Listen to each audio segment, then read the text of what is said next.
Non, O, I, J, 2, 3. 2, 3, 4 si vous voulez. Moins 1, moins 2, moins 3, moins 1, moins 2, et puis moins 3.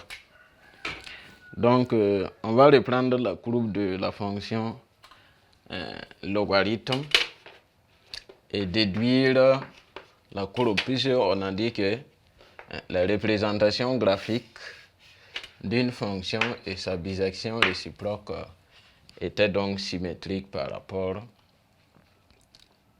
à la première bisectrice. Donc, on va exploiter cela. Donc, je reprends la courbe donc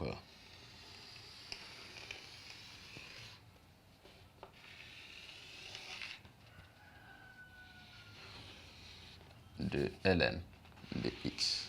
Donc, approximativement, c'est ça. Donc, y égale à ln de x. On va déduire la courbe de la fonction exponentielle à partir de celle de la fonction logarithme népérien. Puisque ce sont des bisections réciproques, on a dit que les courbes là sont symétriques par rapport à la première bisectrice. Donc on va tracer la première bisectrice qui est la droite d'équation y égale à x. Donc là-bas, le choix des coordonnées c'est aisé, x égale à 0, y égale à 0, x égale à 1, y égale à 1. Donc, si x égale à 0, y est 0. Si x est 1, y aussi va donner 1.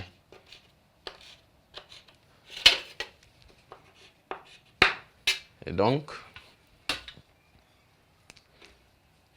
ça sera notre première bisectrice.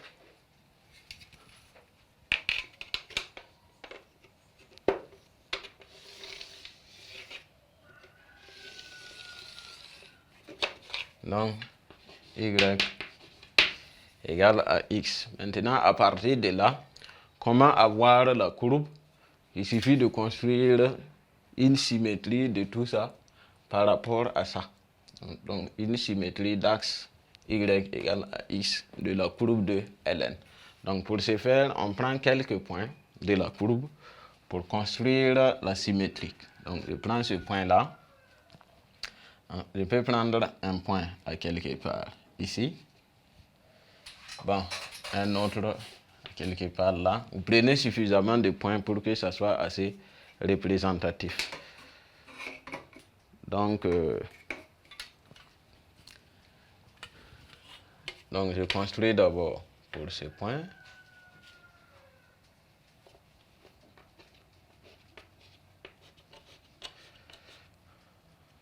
Je prolonge.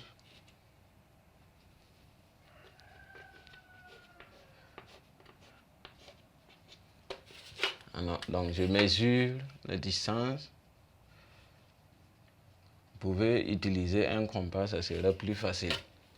Donc, et je viens reporter cette distance, je viens la reporter ici. Donc ça va tomber sur ce point. Je fais la même chose pour les différents points que j'ai choisis. Donc ici,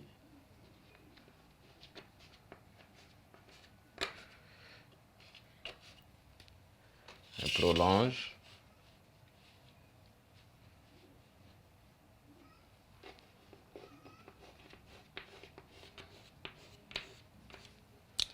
Ensuite, je viens mesurer cette distance et je reporte là.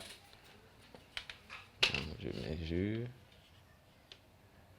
environ un 4 et je reporte. Donc, à quelque part là. Je fais la même chose ici.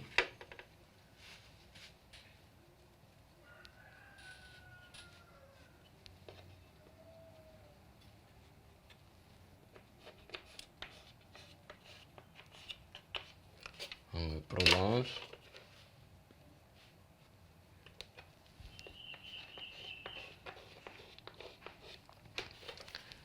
Je mesure cette distance et je le porte là. Donc environ 1,1 que je le porte ici.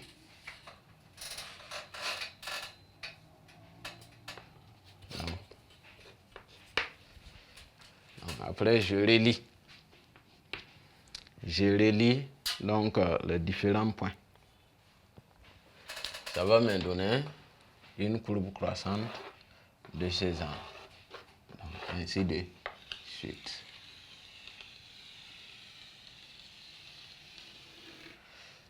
Voilà, donc voici ce qu'on obtient comme courbe de exponentielle de x en utilisant les notions donc de bisectivité. Donc ici, ça doit être, ce sont des angles droits. Voilà, des angles droits. Donc voici la représentation graphique tout simplement de notre fonction exponentielle que nous avons déduite à partir de la courbe de la fonction logarithme népérien. En petit 6, on peut passer aux limites,